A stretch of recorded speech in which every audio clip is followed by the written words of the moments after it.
नमस्कार, मैं हूं विक्रांत यादव और पूरे देश को, सभी दर्शकों को, हर देश के नागरिक को आजादी की सालगिरह मुबारक हो। आज हमारे साथ बात करने के लिए मौजूद हैं देश के जाने माने अर्थशास्त्री डॉक्टर शरद कोहली। अक्सर हम देश की आर्थिक स्थिति, सोने चांदी, शेयर बाजार पर बात करते हैं, लेकिन आज शरद सर से हमने अनुरोध किया कि सर, आजादी की सालगिरह है तो देश सपना देख रहा है कि 2047 तक विकसित भारत बने, तो इस पर चर्चा की जाए। तो हमारे साथ जुड़ चुके हैं शरद कोहली जी। शरद सर, नमस्कार। नमस्कार विक्रांत। आपको द स्वतंत्र और शरद कोहली ऑफिशियल के सभी फॉलोअर्स, व्यूअर्स, सब्सक्राइबर्स को देश की 80वीं स्वतंत्रता दिवस की शुभकामनाएं। सर, आजादी से बड़ा तो कोई त्योहार नहीं, और देश की 80वीं सालगिरह आज आजादी की। लेकिन सर, हर देशवासी के जहन में एक सवाल है कि जो कहा जाता है कि 2047 तक भारत विकसित राष्ट्र बन जाएगा, क्या 2047 तक हम विकसित राष्ट्र की श्रेणी में आ जाएंगे सर? और आ जाएंगे तो क्या बदलेगा, और अगर नहीं आ पाएंगे तो क्या दिक्कतें हैं? देखिए, विकसित देश की जो कल्पना है, पहली बात तो कल्पना बहुत अच्छी है कि हमने एक लक्ष्य सेट किया है कि हाँ। अगले 20 साल में, तो 20 साल पहली बात तो कोई बहुत लंबा पीरियड नहीं है। हाँ। आपको आपको ईश्वर लंबी आयु दे। हाँ। मैं पता नहीं तब तक होऊंगा नहीं होऊंगा, अरे और बहुत सर, सारे ये लोग कुछ। शायद हाँ। शायद नहीं होंगे, सब लोग सांसें लिखवा कर आते हैं। पर एक बहुत अच्छी परिकल्पना है। आज जो बच्चा पैदा हो रहा है उस समय वो 21 साल का होगा, 20-21 साल की उसकी उम्र होगी। बेटा होगा या बेटी होगी, ठीक है, पहले तो ये ध्यान रखिए। हाँ। अब पहले देखिए, जब से विकसित भारत का नारा सरकार की तरफ से आया, प्रधानमंत्री जी की तरफ से आया, तो सबने विकसित भारत की अपने अपने मन में कल्पना करी कि विकसित भारत क्या होता है, कैसा होगा विकसित भारत। तो पहले थोड़ा सा एक तस्वीर खींच हाँ, लेते हैं बिल्कुल कि बिल्कुल। विकसित विकसित भारत कैसा होगा। तो आपकी इजाजत हो तो मैं आपको एक परिकल्पना देता हूँ कि जी, विकसित बिल्कुल। भारत कैसा होना चाहिए। हाँ। जो और सभी लोग कमेंट करके ये भी बताएं हाँ। कि क्या आप मानते हैं इस विकसित भारत की मेरी परिकल्पना से आप सहमत हैं, या उसमें आप कुछ और जोड़ना चाहते हैं। घटाना तो आप नहीं चाहेंगे, क्योंकि मैं ऐसी कोई बात नहीं कहूंगा जो हाँ। कि विकसित भारत में नहीं होनी चाहिए और हो जाएगी।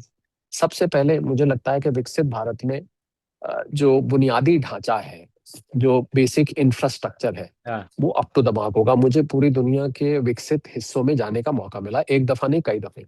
सबसे पहले जब आप ऐसे देश में जाते हैं तो आप वहां जाके कहते हैं, वाह क्या सड़कें हैं, वाह क्या बिल्डिंग्स हैं, वगैरह वगैरह।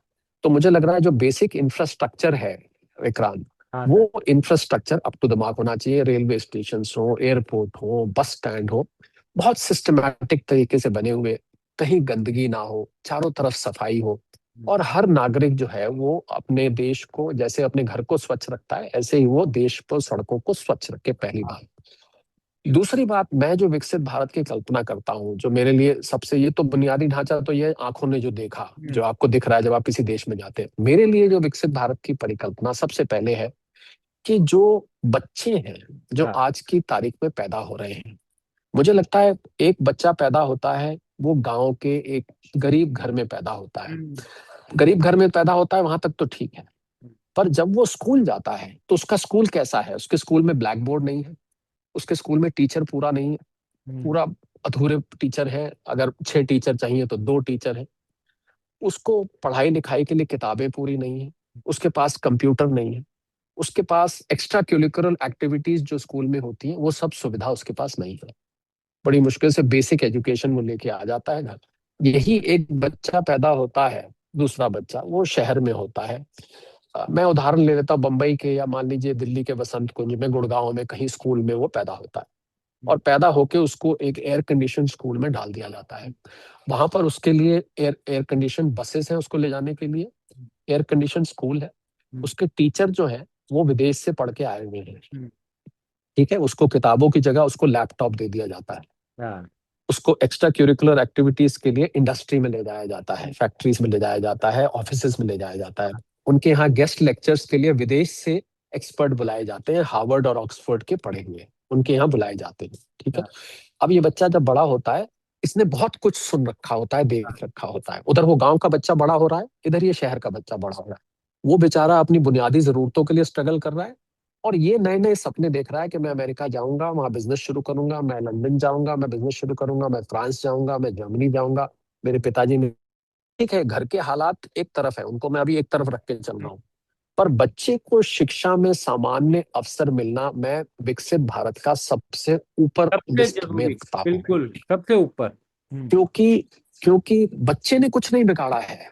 दोनों बच्चे मासूम हैं। जो गांव में पैदा हुआ वो भी मासूम है, जो शहर में, जिसको अंग्रेजी में बोलते हैं बॉर्न विद सिल्वर स्पून, वो भी मासूम है। बच्चे को नहीं पता होता कि वो अमीर घर में पैदा हुआ। जब छोटा सा बच्चा होता है, गरीब वाले को नहीं पता होता कि मैं गरीब घर में पैदा हुआ हूँ। ये तो जब बड़ा होता है, देखता है, तब उसको पता लगता है। तो मुझे लगता है बच्चों का कोई कसूर नहीं होता। सब बच्चों को सामान्य अवसर विक्रांत मिलने चाहिए। जो अगर सब बच्चों को सामान्य अवसर मिलेंगे तो वो जो गांव के पढ़े बच्चे हैं वो भी शहर के बच्चों की तरह, एयर कंडीशन स्कूल वाले बच्चों की तरह, उन्हीं अपॉर्चुनिटीज को एक्सप्लोर कर पाएंगे, उन्हीं अवसरों की तरफ जा पाएंगे जो अवसर एक शहर के बच्चे को मिलते हैं। पहली पहली बात। दूसरी बात, कौशल विकास, स्किल डेवलपमेंट। मुझे लगता है बच्चे पढ़ लेते हैं। हमारा जो शिक्षा का पूरा सिस्टम है, मैं भी उसी सिस्टम से पढ़ के अपनी, मैंने जो शुरुआत की पढ़ाई इसी सिस्टम से करी है। पर वो सिस्टम है, वो आपको नौकरी के लिए तैयार नहीं करता है। स्किल डेवलपमेंट नहीं है वहाँ। यही अमेरिका में, मैंने अमेरिका में भी जाके पढ़ाई करी। वहां पर आपको इंडस्ट्री के लिए तैयार कर दिया जाता है। आपकी शिक्षा इस प्रकार की होती है कि आप सीधी नौकरी ले। यहाँ तो क्षमा मांगते हुए कहूंगा मैं विक्रांत, कि हाँ 13 साल तो स्कूल में होते हैं। आप लोअर केजी और नर्सरी से लेके 10वीं तक 13 साल, उसके बाद 12 साल, 15 साल तो स्कूल की पढ़ाई होती है। उसके बाद 3 साल ग्रेजुएशन होती है। 15 और 3, 18 साल बाद। सच बताइए, क्या 18 साल बाद बच्चे से नहीं पूछा जाता बेटा आगे क्या करोगे? बिल्कुल। 18 साल पढ़ने के बाद एक बच्चे से पूछा जा रहा है कि क्या आगे क्या करोगे? आगे क्या इसका करोगे?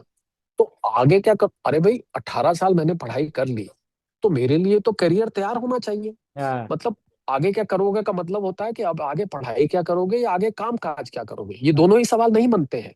हाँ। मेरी ग्रेजुएशन तक मुझे इतनी स्किल मेरे अंदर आ जानी चाहिए कि मैं अपनी रोजी रोटी और अपने परिवार की रोजी रोटी कमाने में सक्षम हूँ। रोजी रोटी ही नहीं, मैं उससे बढ़ के अपने कंफर्ट्स अपने लिए इकट्ठे कर सकता हूँ। तो मुझे लग रहा है ये शिक्षा का पूरा जो सिस्टम है, हाँ इसको बदलने की जरूरत है। हम लोगों ने वेस्ट से बहुत कुछ सीखा, हाँ पर एक ये चीज अगर हम सीख लेते हैं, बहुत सारी चीजें उनकी छोड़ने वाली भी है, हाँ। उनकी ऐसी संस्कृति है जो शायद हमें अपनाने में शर्म आए। पर एक ये चीज हम अच्छी ले लें कि हमें बच्चे को स्किल डेवलपमेंट करना है, खाली पढ़ाई लिखाई पर नहीं छोड़ना है। दूसरी चीज। तीसरी चीज मैं चाहूंगा हेल्थ केयर। हाँ आपको जो आपके स्वास्थ्य, क्योंकि हम अपने स्वास्थ्य से बनते हैं, स्वास्थ्य नहीं है तो कुछ नहीं है। स्वास्थ्य की सुविधाएं जो विकसित देश में मिलती हैं वो हमारी सुविधाओं से फर्क है। उसमें आपको गंदे अस्पताल, टूटे हुए बेड, दवाइयों का अभाव, डॉक्टरों का ना होना, लोगों का कॉरिडोर में पड़े रहना, आपको अक्सर ये ऐसी तस्वीरें दिखती होंगी। विकसित भारत में ये सब नहीं होना चाहिए और मैं उम्मीद करता हूँ नहीं होगा। तो पहला हुआ बच्चों की शिक्षा, बुनियादी ढांचा, स्किल डेवलपमेंट, हेल्थ। और एक बात जो मैं और करना चाहूंगा वो है कि हमारे यहाँ महिलाओं का जो रोल है, जो कि हाँ। हमारी आधी आबादी है विक्रांत, उसको सामान्य अवसर नहीं है। आज भी अगर आप शहर की महिलाओं की बात नहीं करता मैं, शहर की महिलाएं हो सकता है अपनी मर्जी से अगर काम ना कर नहीं करती हैं तो वो अपनी मर्जी से नहीं करती, कोई गृहिणी होना स्वीकार करती है अधिकार होना या चाहिए। कोई घर पे रहना स्वीकार करती है, वो शहरों की बात है। पर गांव में बहुत सारी महिलाएं ऐसी हैं जो काम काज करना चाहती हैं, पर हमारे जो समाजी रीति रिवाज है की वजह से वो महिला मेन स्ट्रीम में नहीं आ पाती है। तो अगर 145 करोड़ की आबादी में से आपने 72.5 करोड़ की आबादी को तो मेन स्ट्रीम से दूर करा हुआ है। 72.5 करोड़ नहीं, चलिए मैं कहता हूँ 60 करोड़ कर दीजिए। थोड़ी बहुत महिलाएं काम करती भी हैं, ऐसा नहीं है कि बिल्कुल नहीं करती। आज महिलाएं आगे बढ़ के काम कर रही हैं।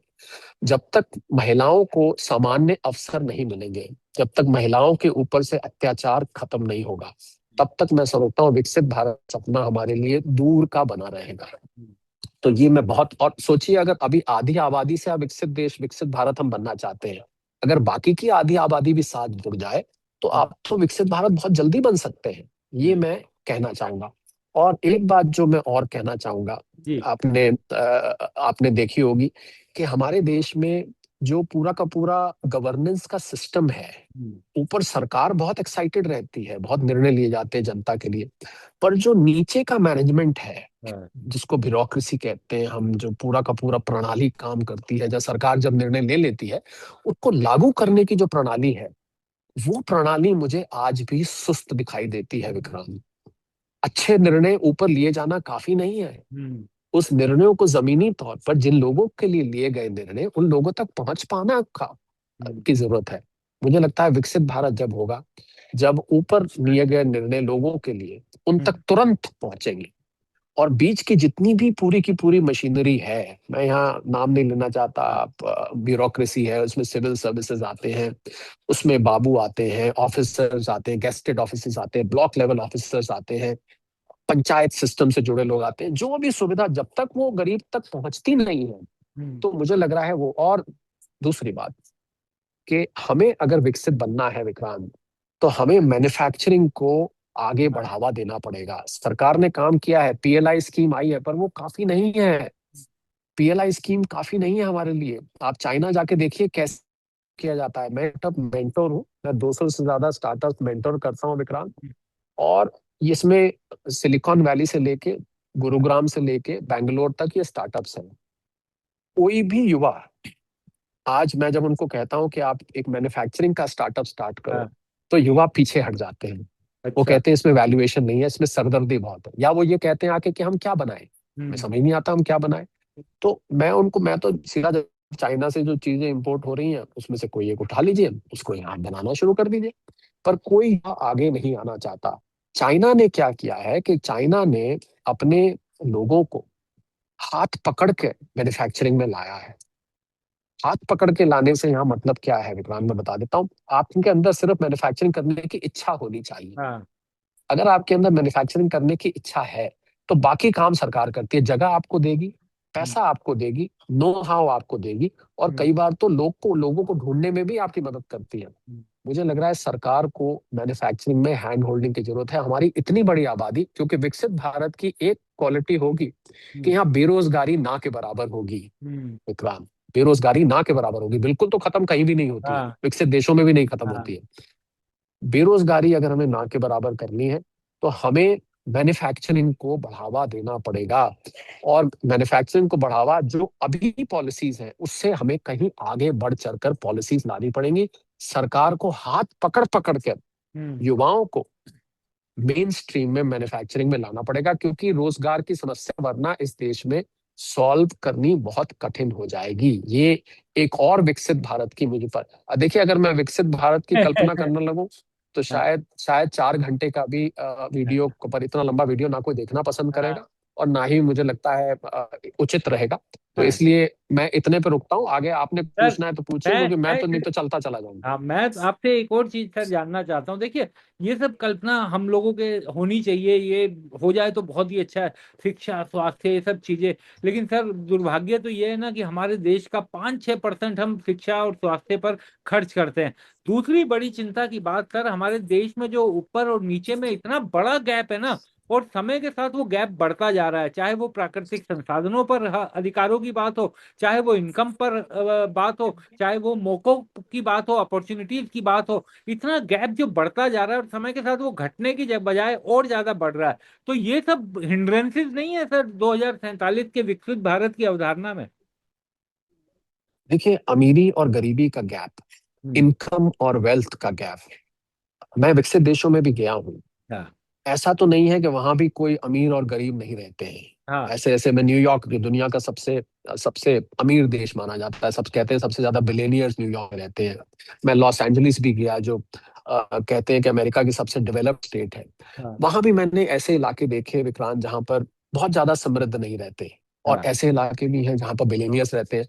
तो हम्म। पूरी तरह से गैप तो कभी नहीं भरा जाएगा। हाँ। पर आप जिस गैप की बात कर रहे हैं वो बिल्कुल उचित है, हम्म। कि अमीरी और गरीबी का जो गड्ढा है, हम्म। इस गड्ढे को भरने के लिए, जो मैंने शुरू में बात कही, आपको हम्म। बुनियादी लेवल पर एजुकेशन में अवसर सबको बराबर देने पड़ेंगे। ये तब गड्ढा भरा जा सकता तब है। भरा ये जाएगा। खाली हमारे कहने से ऐसा नहीं भरा जा सकता कि आपने आपने अमीर आदमी से लेके पैसा गरीब आदमी को बांट दिया। ये तो गैप भरने का तरीका कभी भी नहीं आएगा सामने।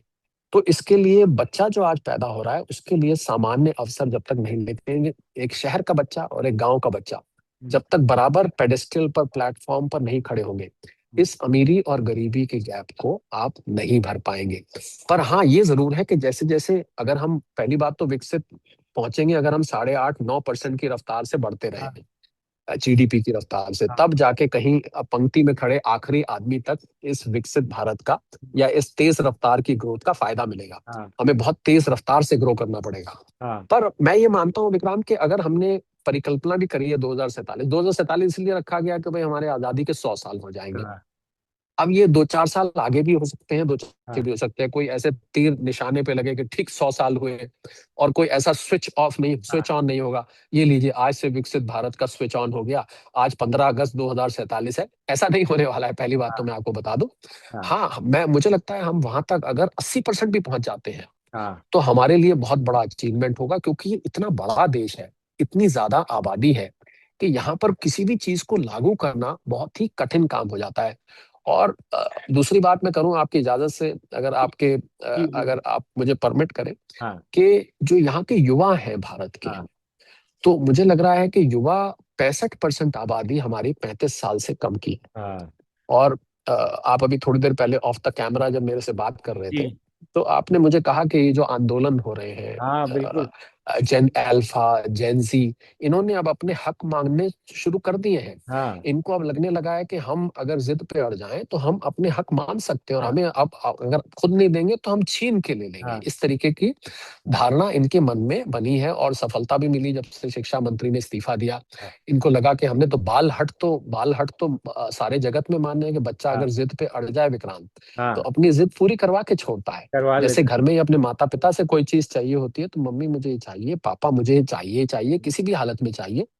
इन्होंने देखा कि अगर हम एकजुट हो गए तो हम सरकार से भी अपनी हट पूरी करा सकते हैं, और वो इन्होंने करा के दिखाई।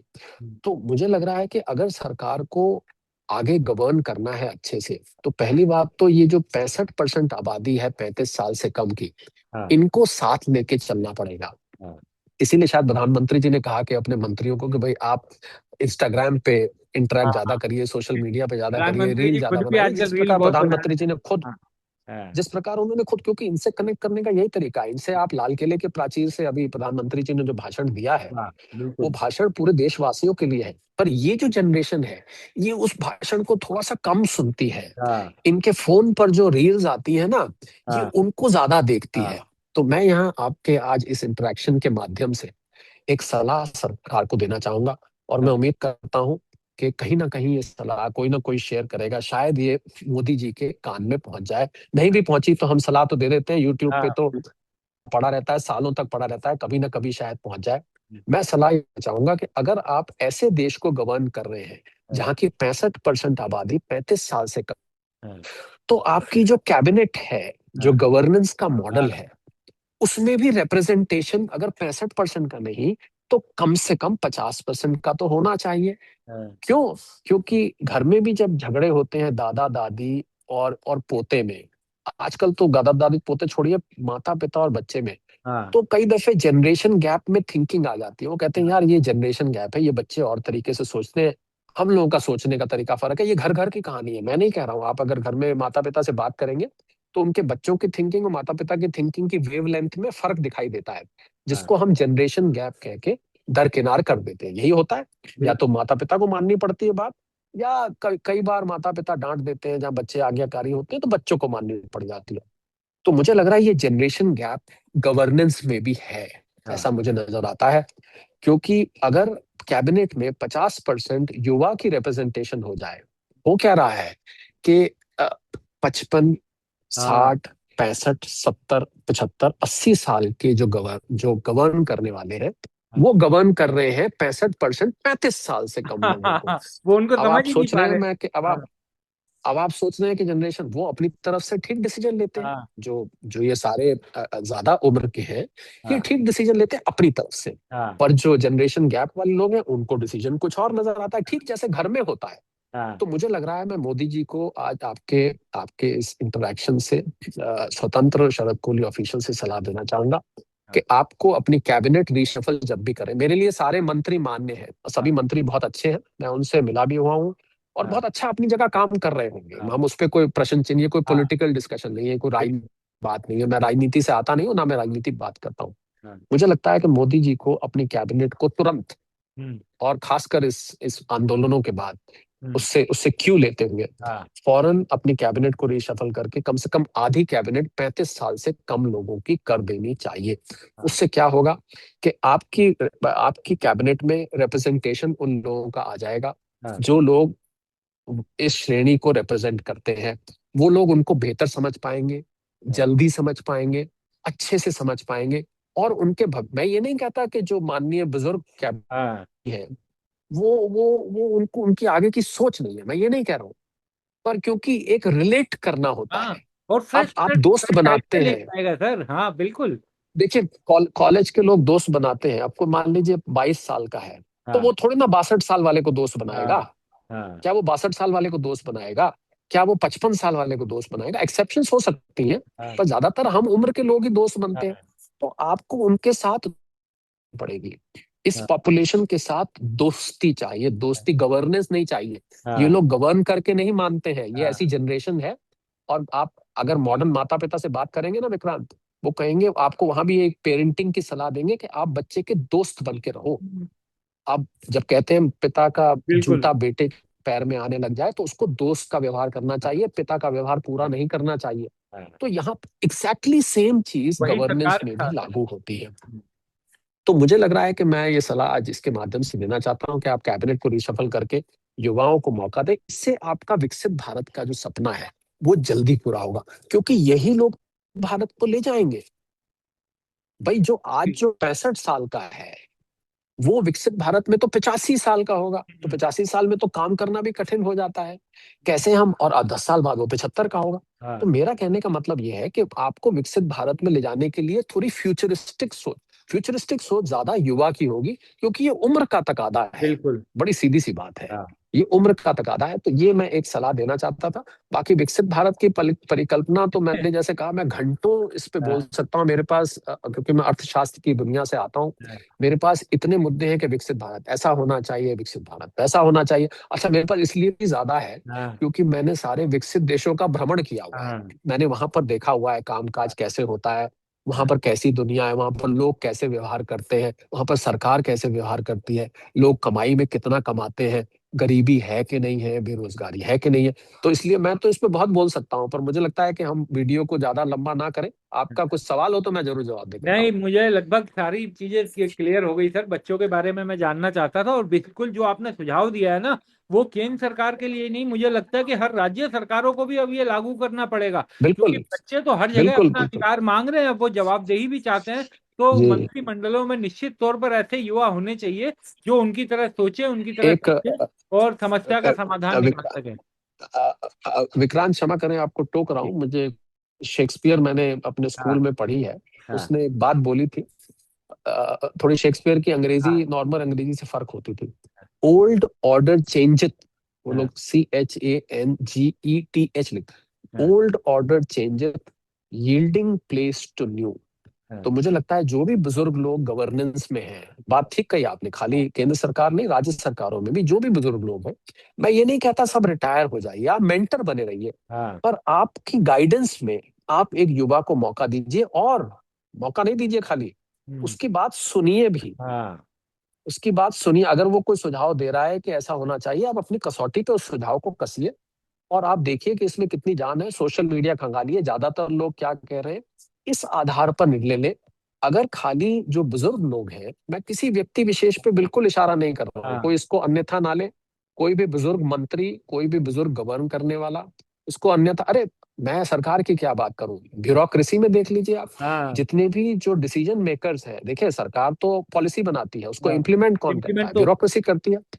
जितने सीनियर पोजीशन पे ब्यूरोक्रेट्स हैं, मैंने देखा सब 50 और 60 के बीच के हैं। हाँ, अब आप समझ रहे हैं मैं क्या कह रहा हूँ? बिल्कुल और सही। जिनको गवर्न कर रहे हैं, वो 35 साल वो से कम पैसे के से हैं। कम है। अब आप यहाँ यहाँ तो पूरी की पूरी मशीनरी ही, मुझे लग रहा है एक बार ओवरहॉल करने की जरूरत है। अगर ऐसा हो जाएगा तो ये विकसित भारत रफ्तार जो है वो तेज हो जाएगी। और जो 20 साल है ना, वो वाकई 20 साल, अभी 20 साल 40 साल कई बार नजर आते हैं। तो हम्म। वो 20 साल में हो सकता है, ऐसा मुझे लगता है। I may be wrong, this is just a suggestion.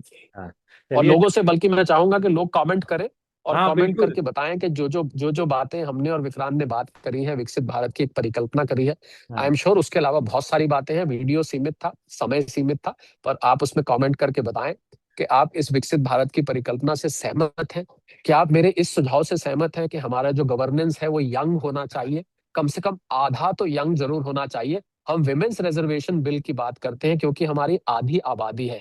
अरे भाई, ये आबादी तो आधी से भी ज्यादा है। ये हाँ तो 65% है। मैं हाँ महिलाओं के उसके खिलाफ नहीं हूँ, पर हाँ। ये आबादी तो उससे भी ज्यादा है। इसकी रिप्रेजेंटेशन का भी तो एक बिल आना चाहिए कि नहीं आना चाहिए? और जब युवाओं को रिप्रेजेंटेशन मिलेगा तो सर उसमें तो महिला और पुरुष का भेद भी खत्म हो जाएगा। बिल्कुल सही बात। बहुत बहुत जी, शुक्रिया शरद सर, आप हमारे साथ जुड़े, थैंक यू सो चर्चा में मच। शामिल हुए। और जाते थैंक जाते एक बार फिर आप सभी को, देखने वालों को, पूरे देश को स्वतंत्रता दिवस की बहुत बहुत शुभकामनाएं। यू।